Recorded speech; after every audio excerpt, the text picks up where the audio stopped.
Hey everyone, welcome to Locked On Lakers for Wednesday. Brian Kamenetsky, Andy Kamenetsky. The Lakers have a new strength and conditioning coach. I'll tell you why that is a big deal next.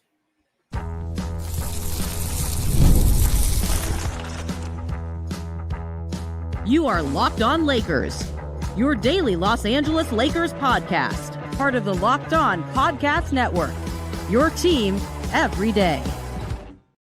Thanks to everybody for making Locked On Lakers first listen of every day, Monday through Friday, no matter how or where you get your podcast. This one's always free, never behind a paywall. Locked On Lakers on YouTube is where over 36,000 subscribers are all hanging out and getting excited, Andy, as fan bases usually do, about new strength and conditioning coaches, because that's usually something that sets people on fire. They're so excited. But in this particular case, it's actually kind of a big deal, and we'll explain why in a minute. We will get to that conversation we did not get to on Tuesday regarding potential help for the Lakers in unexpected places, namely the back end of the roster. But first, I got to tell you that today's episode is brought to you by FanDuel. Football season is around the corner. Visit the FanDuel app today and start planning your futures bets now. So over the last, 10 years or so, the strength and conditioning coach, the trainer, this section of the Lakers basketball architecture has been a little bit like the defense against the dark arts teacher in Harry Potter. Like there's a new one every year. Like they can't seem to hold on to the good people. Something seems to happen. There's been tremendous turnover in this part of the basketball building for the Lakers. But finally, Andy, the Lakers not only hope they've found somebody that can lead them boldly into the future, they've found the guy that Luka would like for them to lead them boldly into the future. Yeah, his name, is Jeremy Holsopple. I apologize if we are mispronouncing his last name. We're actually going to have Jeff Stotts, a very well-known and respected sports medicine expert, on our show for Thursday. And that is, among other things, something we can clarify with Jeff Stotts. How do you actually say Jeremy Holsopple? But I could be wrong. I think it is, but I'm not 100% sure. What I do know is he was a former strength and conditioning coach with the Mavericks. In 2021, he was recognized as the NBA's top strength and conditioning coach. He was with the Mavericks during the run that they had to the Western Conference Finals with Luka and the run to the finals with Luka. He was fired shortly after that run to the finals in 2024, which coincided with, or was sort of in the same time period of others within the organization that in particular Luka had very good relationships with, getting dismissed. It has been a well-documented source of tension between the Mavericks and Team Luka that I think was among many things that from the Mavericks side eventually led to the trade to the Lakers. Yep. But this has been thus far treated by a lot of people who follow this stuff very closely as a very, very good get for the Lakers, beyond just the relationship between Luka and Holsopple, which, to be clear, matters as well. Yeah, I mean, look, your star players are always going to have their own guys. They're going to have their own strength and conditioning team. They're going to have, but you want to be able to have people integrated into the organization, and you certainly want the in-house team, so to speak, to be somebody that your best players are comfortable working with. And I see one of the comments we'll get to here in a second, it gets to maybe why Dallas let him go. There was the idea, that the Mavs believed that Holsopple and the rest of that sort of team that was around Luka kind of enabled him. As Dad of Three points out, Luka got fat on this guy's watch. Why are the Lakers hiring him? I'm not totally sure that's a fair and accurate assessment of Luka, but it is reasonable to say, like, these questions about fitness aren't new. And this was a guy who was with and around Luka for a lot of that time. I think, okay. I don't know if a different trainer would have made a difference there or not. I mean, they let him go, and like last year was the last part of in Dallas, and it really didn't work, and people weren't happy with his conditioning, and there was a lot of belief that the Mavs and Luka's team were at odds as to how fast he should come back from that calf injury, as we have seen with another source of tension. Yes. Between Team Luka and the Mavericks, and this was very specific under the new / current ownership and during the Nico Harrison era. Like this growing tension between the people that Luka is comfortable with and the people that the Mavericks were uncomfortable with. And it's one of those things too, where like, especially now, you look at the Halliburton injury, and Dame Lillard and all these other guys who are, have hurt themselves, torn, suffered Achilles injuries after strained calves. Like you got to take this stuff seriously, and pushing a player back from that is going to it's going to create some tension. I think it's there, but like I am willing to take the word of people who know better than me. Again, we're going to talk tomorrow and get a little more background on what this means, on what Luka's fitness regime means, like all of these things, and that with Jeff Stotts. But I will take the word of people who talk about this as winning on the margins, and the importance of the Lakers doing stuff like this, hiring the best infrastructure, getting the best infrastructure around their basketball department, the best trainers, the best nutrition guys, the best, like, these are things that should be commonplace for a team like the Lakers. And I think if you're looking for where they're going to improve in the Mark Walter era, it's in this sort of space. Like, I'm not saying this is a Mark Walter hire. This is a classic Lakers hire of, let's go get the team that makes our star player comfortable. Let's show that good faith to the guy who just inked on the first day that he was able, that we're going to get him, put back in place the support system inside the organization that he likes and that he appreciates. And these are things that the Lakers in the past did with Kobe. They've done this with LeBron. Like, as you mentioned before, these are things that happen around the league. Like, it is something that the Lakers are doing for Luka, and that's great. But it's not a team, for lack of a better way of putting it, kissing a superstar's ass in a way that other teams wouldn't do.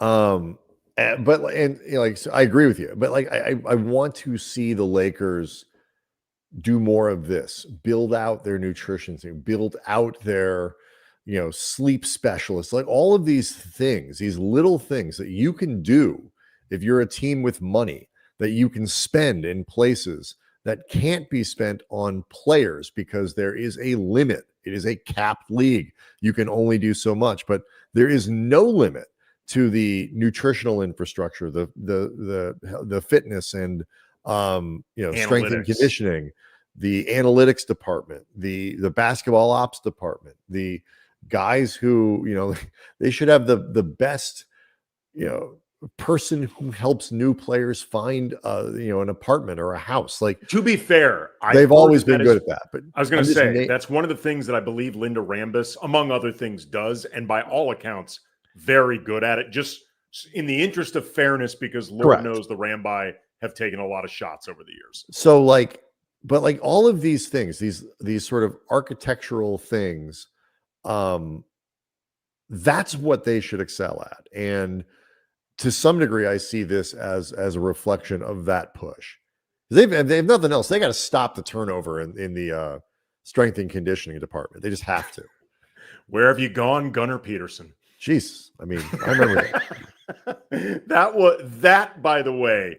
And I'm not saying that Gunnar Peterson was just like some superstar influencer or something like that. Like, I mean, he had credentials and whatever, but when they brought in Gunnar Peterson, aka trainer to the Kardashians, trainer to the stars, even with his credentials that everybody agreed upon, that was the most Lakery, the jokes write themselves. Oh my God. It was all right. But let's talk about excuse me, a little bit more about that. And we'll get into this question of dudes hiding out at the back of the roster that might be able to help the Lakers this year. We'll get to all of it next. Locked on Lakers is brought to you by FanDuel. August 26th, coming up at the end of the month. It is officially FanDuel Futures Day, a brand new holiday for football fans who live for the bold prediction and preseason hunches business. For just 24 hours on the 26th, FanDuel is giving you deals on NFL season predictions. So whether you're calling your MVP, eyeing a long shot division winner, or ready to crown your Super Bowl champ before week 1 even kicks off, this is your moment. You can take a flyer on the MVP race right now. I feel like it's going to be Lamar Jackson. It's just a traveling MVP trophy going back and forth between him and Josh Allen. Dark horse candidate could be CJ Stroud if you believe in a third-year bounce back. You could also crown your champion in August. I actually think this is going to be the year Buffalo finally breaks through and wins a Super Bowl. Either way, you can visit the FanDuel app today and start planning your futures bets now, because Futures Day is one day and one day only, August 26th. FanDuel, play your game.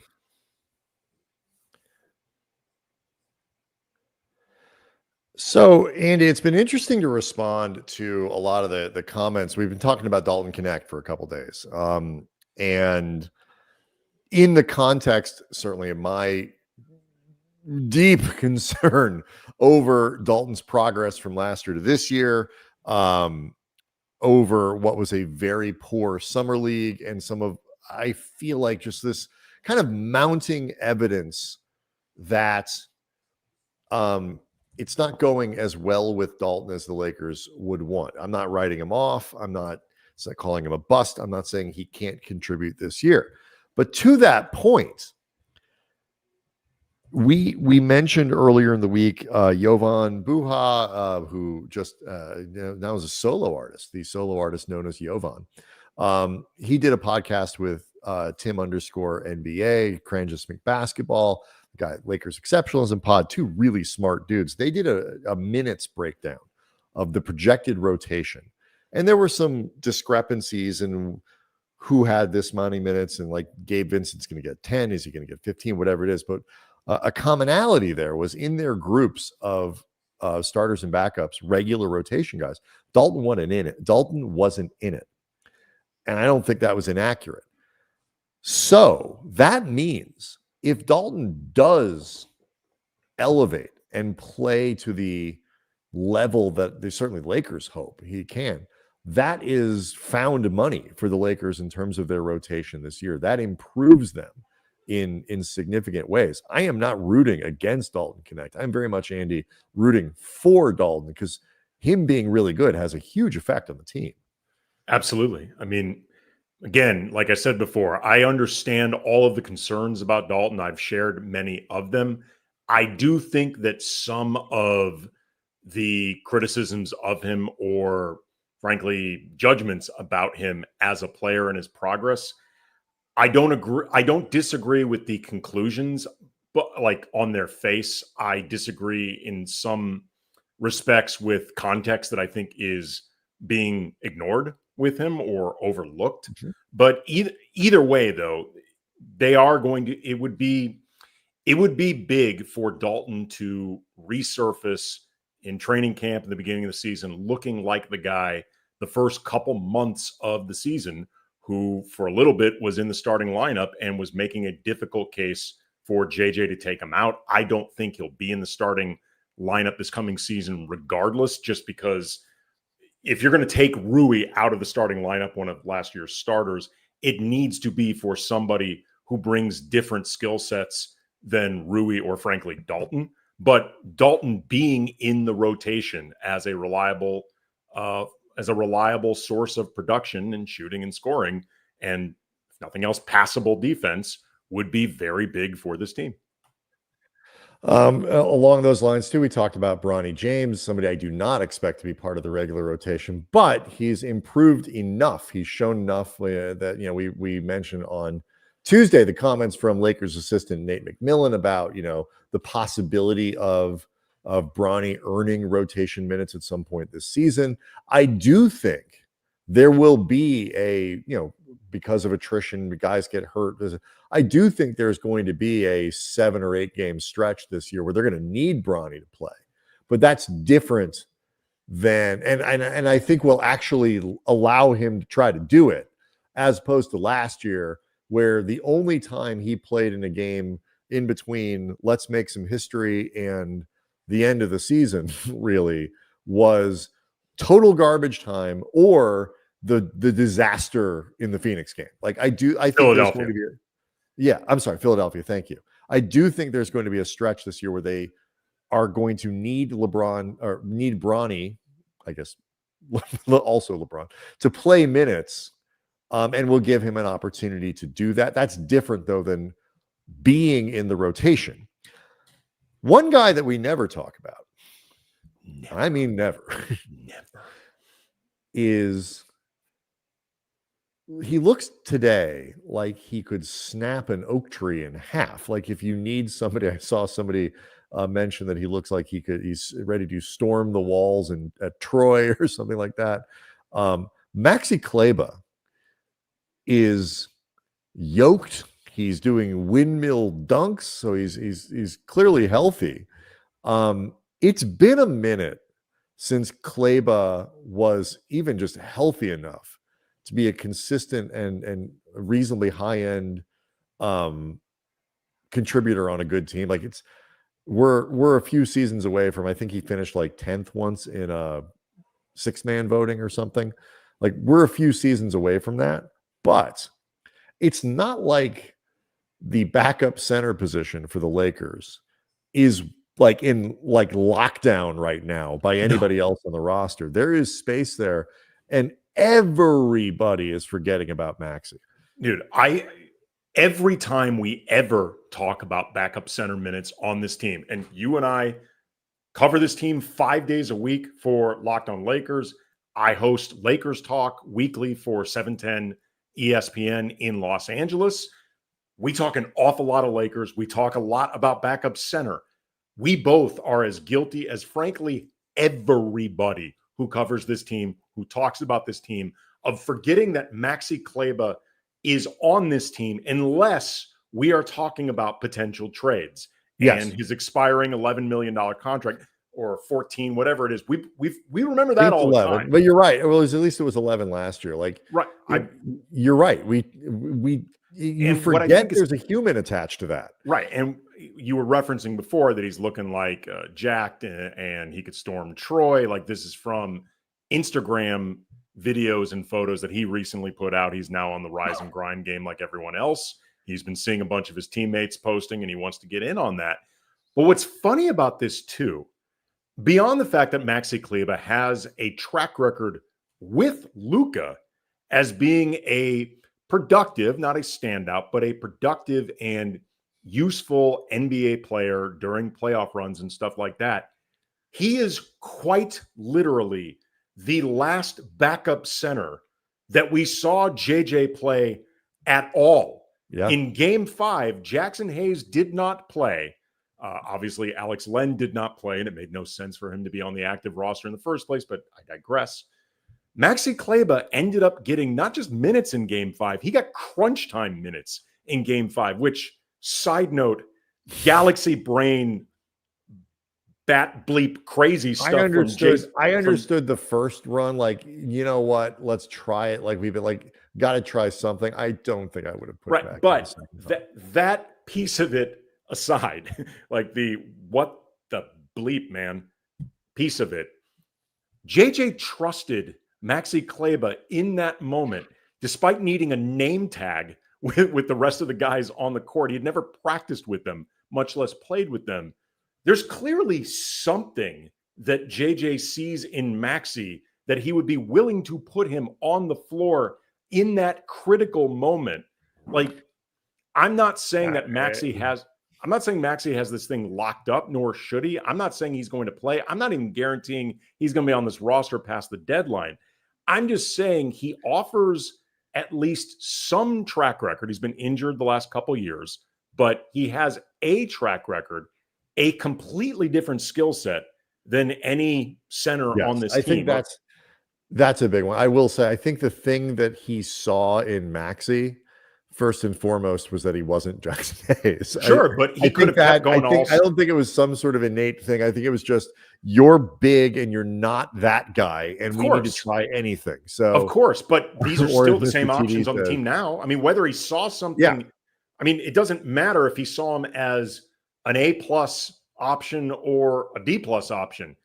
The options are the same guys. Like nobody's changed other than DeAndre Ayton as the obvious starter. But if you're going to go in backup center minutes that don't just go to LeBron or Rui, like it's either Maxi or Hayes. And we always forget that Maxi's on the team, despite the fact this is actually a pressing need for the team. I'll give you the case against Maxi in after the break. And then I'll tell you though, why all of the things that I'm about to tell you in the case against Maxi, it's okay. And I'll explain that next.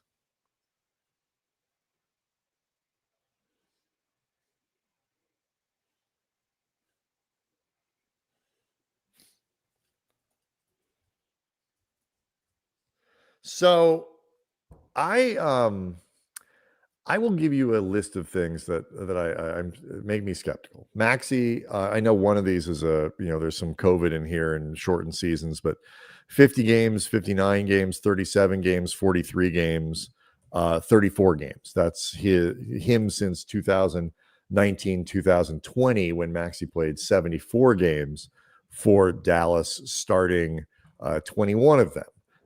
So that's one thing. Kleber will be turning 34 in January. So he's getting a little older. It's been a few seasons since he's been productive, and he is older now than he used to be. From a productivity standpoint, there was that moment where he thought, okay, we really have found a stretch big here in Dallas. In 2019, 2020, he was 37% from 3-point range on, decent volume, over 4 shots a game. And then the next year was 41%. That was the high watermark. He has not cracked, without rounding up, he's not cracked 35% since then. So it's Jackson Hayes, by the way, there's video of him now taking threes. So maybe he's the Maxi Kleber we needed but didn't know that we had. Maybe. Maxi's, obviously the raw numbers go down when you play less, your minutes go down and things like that, but his rebounding rates and all these, they have gone down significantly since his best seasons in Dallas. So the statistical production has dropped off meaningfully in a lot of different categories, although the defensive numbers have stayed relatively consistent. But the reason that this is worth noting, but not worth dwelling on, is because of what you said before, Andy. Nobody remembers that he's on the team, let alone put him in a position where the Lakers are counting on a bounce back season from Maxi Kleber in the way that they were counting on, Jackson Hayes to really, ball out for him and give them an opportunity to bolster that center position before they managed to get DeAndre Ayton. If Dalton Knecht has found money, Maxi Kleber is found treasure, not even the couch cushion stuff. This is excuse me, you get a letter in the mail that your uncle has died and he's left you, a small fortune, and it's real. It's not I was going to say it's the email from the Nigerian prince, but in this case, it really is a Nigerian prince.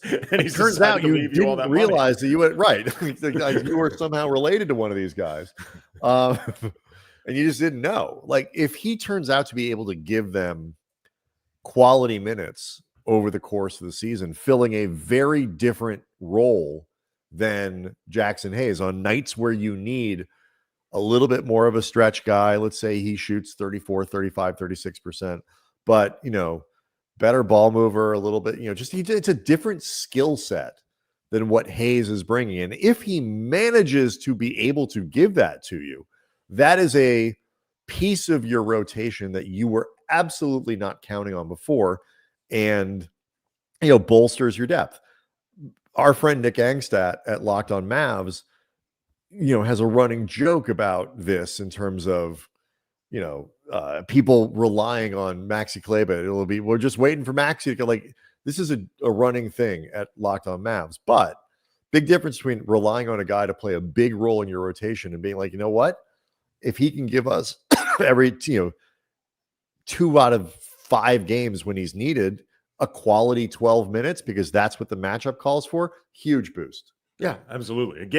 Again, if nothing else, it's just worth remembering and reminding that he's on the roster. Like, there will be moments when you and I are even throwing out all the names of people and we forget that the dude is on the team, other than when we come up with potential trade ideas. And then we remember that Kleber's there. I think I forget who made it, Andy. I think I saw one of the NBA pundits put together like a depth chart or salary, and they left Kleber off it. And I didn't notice. It wasn't to me just going, what about Maxi? It was like, I didn't even see it. Yeah. Again, I just feel like beyond just going through all the possibilities of the roster, we should just every now and then remind people that he is on the roster. Speaking of workouts too, because again, Maxi's out there letting everybody know that he's in the lab. Rui doing a very different type of lab. He has been in Japan. He may be back now, I'm not sure, but working out with sumos. He has been posting photos of himself in Japan doing these workouts with different sumo wrestlers. For those of you watching on YouTube, that's Rui in the middle. Yeah. Rui, thank you. Center. Thank you. It's good to Rui, point that out. Rui there, second from the left. Good. I mean, it is important to clarify these things. I was trying to figure out and this is obviously speculation, whatever could be directly useful from these sorts of workouts. I mean, obviously you think about just increased strength and things like that, but how it could be applied. And on Lakers Talk, one of the things that we landed on was the ability to improve boxing out and rebounding and things like that. Because if you learn to get your position with one of these sumos, that's even useful trying to get your position among the Nikola Jokic's of the world. You joke, maybe sort of, but I was going to say that the last time that we really saw a sumo NBA crossover was a few years ago. Remember when ESPN SportsCenter, they used to do those sports science segments? Yeah. And they had a segment where Kevin Love was boxing out a sumo wrestler, and they measure the impact and all that other kinds of stuff. And it worked, so, that kind of base or whatever it is, that's the only time I've ever seen sumo and NBA crossover. So that to me is the only possible correct answer there is boxing out its base, its balance. It's probably kind of fun. I think he was, I'm not sure he's doing this every day, but it was pretty cool. It's fun to see. It's just fun to see and it's half vacation photos. Obviously Rui is from Japan, so it's not, I think people understand what I mean. It's you're cataloging your off season / half I'm in the lab videos / I think, wouldn't even surprise me a little bit if Rui thought he was poking a little bit of fun at all of these, everybody posts their workout videos, look what I'm doing kinds of things. All three I think are valuable. So I'll take it. Yeah.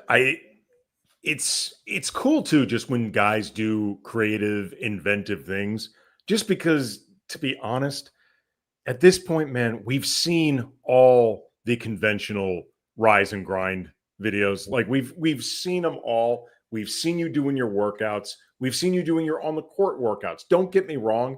I appreciate that you're doing it. Some of these things that they do, like the windmill dunk that Kleber, yeah, we couldn't upload the video, but the video of him throwing down the windmill dunk, legitimately impressive. You know, Jackson Hayes putting together a string of threes. I don't think he'll be doing it in a game, but nonetheless, cool stuff. Great. But this is different. Like, this is different. This is a little bit more fun. And again, I do think that there can be uses for this. Like, Rui is I think a naturally strong guy. He is capable of being a physical player, particularly when it comes to punishing mismatches. But sometimes he doesn't fare well when he's the guy that has to somehow get by when he's giving up some size and provide physicality in those type of situations. So I think there can be some benefit to this specific type of workout. There is all, like sumo, these, elite sumo wrestlers are truly elite athletes. As Red Orr points out, sumo is all about balance. Yep. Emersi Orusti, I apologize for mispronouncing names. Excuse me. Balance, aggressiveness, stand your ground even when the opponent is bigger. Obviously, look, these are, again, finely tuned athletes. You can always learn a little bit crossing over, doing different kinds of workouts and different kinds of stuff, but we'll see. I think at this point, Rui kind of is what he is on the defensive side.